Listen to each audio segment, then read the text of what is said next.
Goeiemôre, dit is donderdag die 2de Julie. Vanoggend lees ons saam 2 Kronieke 16 vers 9. Want die Here, sy oë deurkruis die hele aarde, om hulle wie se harte volkome by hom is, kragtig by te staan. Wat 'n ongelooflike troosvers vir ons wat die Here ken. Dat die Here se oë die aarde deurkruis, dat hy oral op die aarde sien, en dat hy hulle wat op hom vertrou, hulle wat in hom glo, hulle wat in hom vashou, kragtig sal bystaan. Ons voel partykeer of die wêreld te veel raak, ons voel partykeer moedeloos, ons voel partykeer of ons nie meer krag het nie.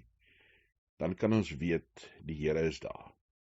Soos Dallas Willard gesê het, ek het die adres van die Here gevind. It was at the end of my rope. Die Here staan ons by. Mag jy dit vandag beleef, mag jy dit môre beleef, mag jy elke dag ervaar hoe God vir jou sorg. Dankie Hemelse Vader, dat ons aan U kan vashou, aan U liefde en U genade. Dankie Here dat ons kan weet dat U getrou is en ons bystaan.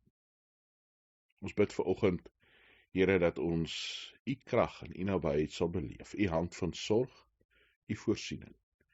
Maak ons oë daarvoor oop. Here, maak ons sensitief vir die Heilige Gees, wat ons lei en wat ons leer. Dankie dat ons na U toe kan kom, Here, en kan bid vir mekaar, kan bid vir onsself, kan bid, Here, vir die wêreld waarin ons woon. Ons het U nodig, en op ons eie, Here, kan ons nie enigstens oorleef nie. Dankie dat ons op U kan vertrou.